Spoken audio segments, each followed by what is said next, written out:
After U.S. President Trump is finished with the NATO summit, he heads to the U.K. for his first state visit there. Today, Trump said that country is in turmoil after a number of high-profile departures from Theresa May's government. Her Conservative Party is divided over how to proceed with Brexit. So what specific issues are driving them apart? Is Prime Minister May in a lose-lose situation? Joining me now from London is Conservative Member of Parliament for Brigg and Goole, Andrew Percy. Hi, Mr. Percy. Thanks for being with us. It's a pleasure. So I know that you've been out of the country for a few days. What was going through your head as you watched the chaos unfold from afar? I wish I was still out of the country. I was in Jerusalem, so I did go to the Western Wall and pray for some calm.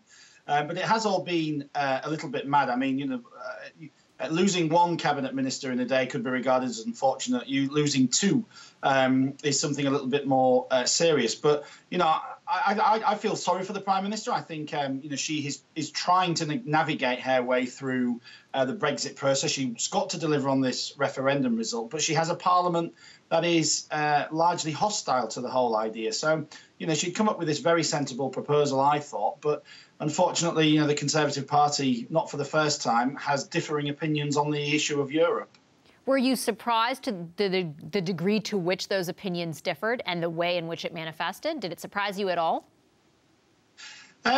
Yes, I wasn't necessarily surprised the Brexit Secretary, who's David Davis, resigned because, this was the brief he was putting to government for. I think he felt sidelined. I think genuinely he was perhaps correct to think that because the negotiations have perhaps naturally been taken on more and more by number 10 as this process has gone on. I don't really get the Boris Johnson resignation. I mean, Boris has been a bit all over the shop on some of these issues. So I was surprised he went. I think I don't have any sympathy with his position. I think he signed up to what the Prime Minister was proposing on Friday and then 3 days later, for whatever reason, decided to quit. Is there any credence to the argument that some of those who are opposing the proposal, Theresa May's proposal, are making in that it sort of weakens the negotiating position of the UK or of Britain when they're trying to make trade deals going forward? Oh, that's undoubtedly the case. I mean, it's undoubtedly the case it's damaging our negotiations with the European Union.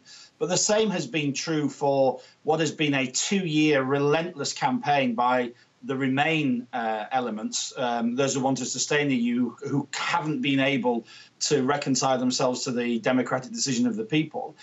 So they have, at various stages of this process, made it more difficult for the Prime Minister and the government than it needed to be. And now we have, I was a Brexiteer, but I'm not one of these people who would term themselves a hard Brexiteer. I think we have to have a sensible Brexit. But now we have the people on the other end of this who just believe we can just leave on the 29th of March next year and have no agreements in place covering customs, covering our trading relationship with Europe.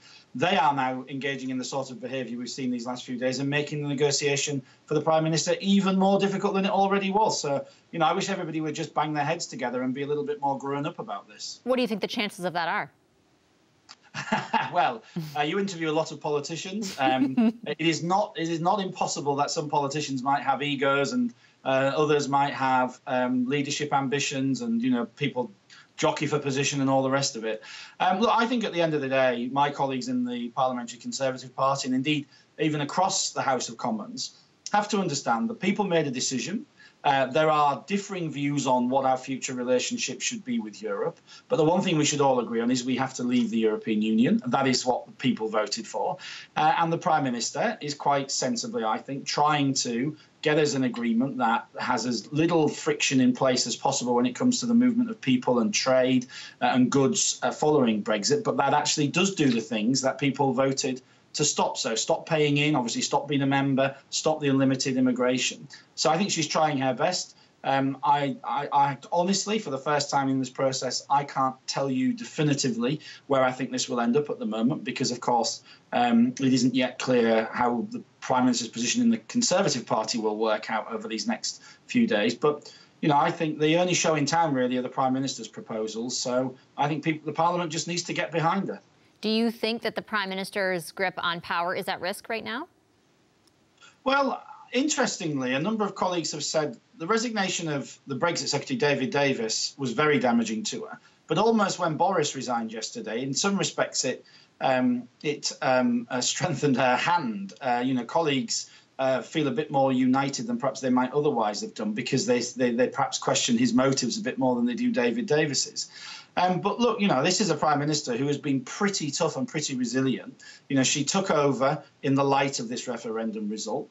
She campaigned for Remain. She absolutely now believes Brexit should mean Brexit. We had this general election, which we hoped would clear it even more last year. That didn't work out. She lost her parliamentary majority. She's had pretty much everything thrown at her. She gets insulted by the hardcore Remainers, insulted by the hardcore Brexiteers, and then she has a very aggressive Labour Party in opposition, and she has managed to survive and tough it out. So I'm a big fan of hers. I hope she continues to tough this out. I think the chances are that she probably will. But, the last couple of years in politics have shown that perhaps the one thing we certainly shouldn't do is make predictions. On that, I just have a few seconds left, but I wanted to ask you because U.S. President Trump arrives in the U.K. for a visit, I believe, Thursday, says that your country is in, quote, turmoil, and it is, quote, up to the people whether Ms. May stays on as prime minister. What do you think about him weighing in on that? Well, I think, I don't obsess about President Trump like some people do. I mean, I think the things he said about Canada have been pretty rude and pretty unacceptable.